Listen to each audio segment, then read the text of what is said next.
Find all the information about autism treatment on Kim's Autism website.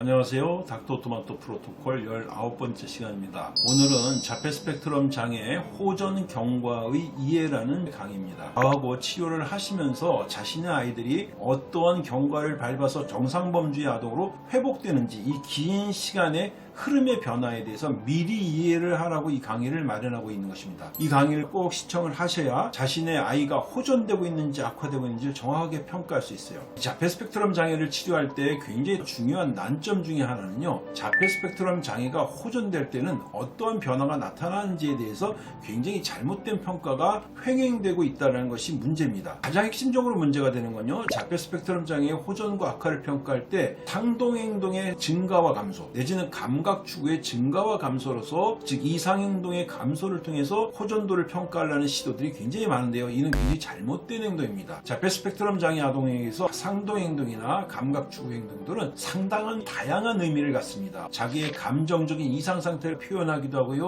어떨 땐 의사소통의 수단으로 사용하기도 합니다. 그래서 이 감각 추구 행동이나 상동 행동의 증가와 감소만으로 자폐 스펙트럼 장애의 호전과 악화를 평가할 수는 없습니다. 극단적인 사례로 얘기하면 굉장히 좋아지고 있음에도 불구하고 감각 추구나 상동 행동이 급격하게 느는 아동들도 존재합니다. 이때 부모님들은 제대로 된 이해를 못하고 있다면 아동이 매우 호전되고 있음에도 불구하고 이상 행동의 증가로 인해 악화로 평가하면서 치료를 중단하는 안타까운 경우도 굉장히 제가 많이 경험했습니다. 그래서 명확히 말씀드리자고 한다면 호전과 악화에 대한 평가 기준은 오로지 하나입니다. 아동의 사회성 발달을 기준으로 해야 됩니다. 즉 사회성, 사람에 대한 관심도가 증가하고 상호작용하는 능력 자체가 증가하고 있느냐 아니냐, 이것을 가지고 자폐 아동의 호전과 악화를 평가하는 겁니다. 즉 자폐란 본질 자체가 사회적인 상호작용의 능력에 결함이 있는 것들이기 때문에 이 결함이 근본적으로 해결이 되고 있으면 이건 치료가 되는 겁니다. 그리고 일반 아동 수준에서 내지는 일반인 수준에서 상호작용을 할 수 있을 때 자폐 치료는 완성이 됐다고 할 수 있을 겁니다. 그래서 이 사회성 발달만을 기준으로 스펙트럼 장애를 치료할 때, 정상 범주로 갈 때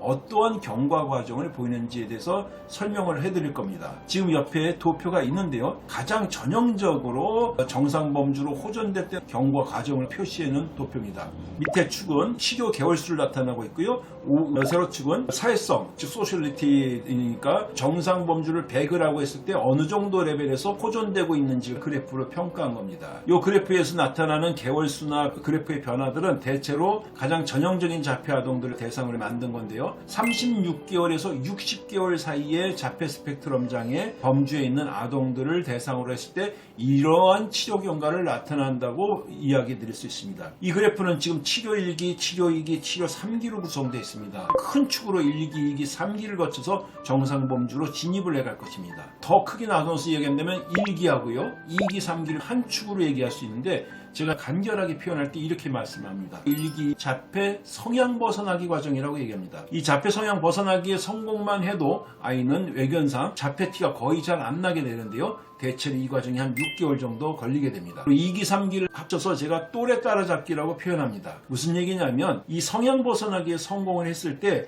아이는 자기 생물학적 연령 수준에 도달하는 것이 아니라요, 자기가 가지고 있는 정신 연령 차원에서 전환이 됩니다. 예를 들어서 36개월 아동이 한 18개월 정도의 발달 상태를 보이고 있다면 이 자폐 성향 벗어나기 치료의 6개월 과정을 거친 이후에 자기 생물학적 개월수인 36개월이 되는 것이 아니라 16개월, 18개월 정도 된 아동인데 똘망하게 사회적인 상호작용을 할 수 있는 능력 상태를 갖춘 아이로 전환이 됩니다. 이것을 하게 되면 저는 자폐 치료에 성공했다고 표현합니다. 그러나 18개월의 또래와의 갭이 있게 되죠. 갭을 메꿔서 사회성 발달이 생물학적 레벨까지 올라가야만 자폐 치료가 완성이 될 수 있다고 하는데요, 그래서 치료 2기와 치료 3기는 합해서 모두 또래를 따라잡는 과정이다. 즉 생물학적 연령과 사회성 발달의 연령의 갭이 없어져서 자기 나이에 맞는 사회성 발달 수준에 진입하는 시기를 저희가 또래 따라잡기라고 얘기하고요, 이걸 치료 2기와 치료 3기라고 얘기할 수 있습니다. 이 치료 2기는 인지발달기라고도 표현할 수 있고, 치료 3기는 사회성 발달의 완성기 내지는 비약기라고 제가 표현을 하고 있습니다.